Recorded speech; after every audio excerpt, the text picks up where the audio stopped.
Hi, we're Monkey Business, a team of Georgia Tech mechanical engineers that created an arboreal feeding system for the Angolan colobus monkeys at Zoo Atlanta. This semester, our goal was to improve animal welfare by providing arboreal animals with an authentic feeding experience by designing a feeding system that can help keepers distribute food arboreally.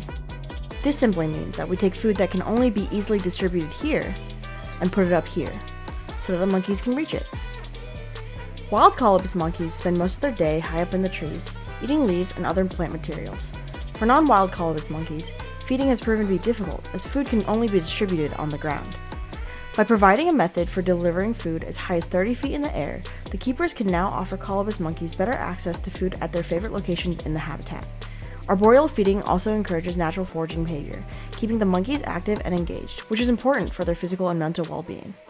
At Zoo Atlanta, the colobus monkeys also cohabitate with the Schmidt-Skinnen, another monkey species that is more comfortable with exploring the ground. All is usually well in habitat, but when it comes to food, the Schmidt-Skinnens always get first dibs as they like to be closer to the ground. Now, with the help of the arboreal feeding system, the colobus monkeys also get dibs on the tastiest treats in their favorite locations. Now enough monkey talk, let's discuss how we did it. For most interfacing systems, engineers can receive active feedback from the stakeholders and customers that guide their design process.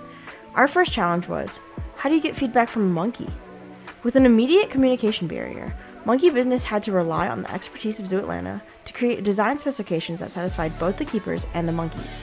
To start off, we were given a small but critical set of rules. No treated wood, because the animals can chew on it.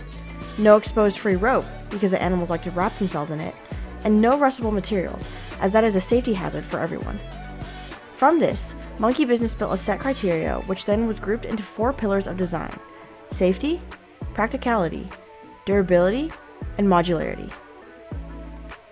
Safety is a top priority when designing anything that is to be actively engaged. For devices at the zoo, both the animals and the keepers must be protected during the usage of the feeder. This is tricky because for humans, you can tell them, caution, don't do that. But for monkeys, let's just say they have a harder time understanding the rules. To account for this, Monkey Business started by selecting and using only materials that fit the criteria previously mentioned. We then created a list of standards that the feeder must meet to ensure the safety of the animals and the keepers. These standards include load capacity so that the structure doesn't break while monkeys are jumping, playing, and sitting on the feeder, as well as constraints in the rate at which the feed cage is lowered so that the objects don't free fall onto the keepers. Practicality is key when it comes to creating a device that is accessible for zoos.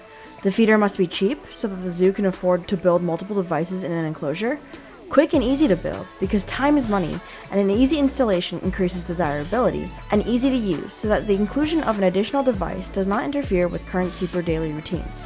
We want the keepers to focus on taking care of the animals. Additionally, all materials for the device can be bought online or through local hardware stores, making this a DIY-inspired build. Durability is also important when designing a system that is employed outdoors in the hot Georgia sun. The Monkey Business arboreal feeding system is designed to be robust and long-lasting, with materials that can withstand the wear and tear of daily use. In addition to being safe for animals, every component of the system is weatherproof, rustproof, and rotproof. Finally, to make a system that fits all the needs of the zoo, Monkey Business made sure to focus on modularity in the design. The arboreal feeding system is configurable in both height and length, and our design includes multiple forms of insulation. This way, the arboreal feeding system can be installed in any pre-existing habitat by installation of a bamboo pole, which many already use, or installation onto current structures. Altogether, Monkey Business is delighted to present to you the arboreal feeding system.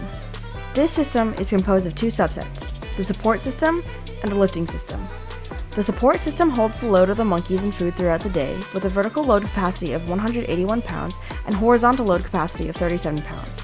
The lifting system includes the lifting mechanism, rope storage, and cover casing that allows for easy keeper access but difficult monkey access. Here, a climbing ascender is used to control rope hoisting and lowering, while a one-lock cover protects the monkeys from loosening the device. Fun fact, the animals like to pick locks and undo screws, so all fasteners chosen for the feeding system had to be monkey-proof. At Zoo Atlanta, the arboreal feeding system has been a huge success. Installed on April 20th, 2023, the colobus monkeys immediately took interest in their new feeding enrichment. With the price under $200 per unit, Zoo Atlanta has already expressed interest in building 3 more devices for the colobus monkeys and adding a device to other arboreal habitats like the lemurs. To help with these future installations and upkeep, Monkey Business also created a user manual that provides a bill of materials, step-by-step assembly instructions, and care and usage instructions. Next time you swing by Zoo Atlanta, don't forget to look around for Monkey Business.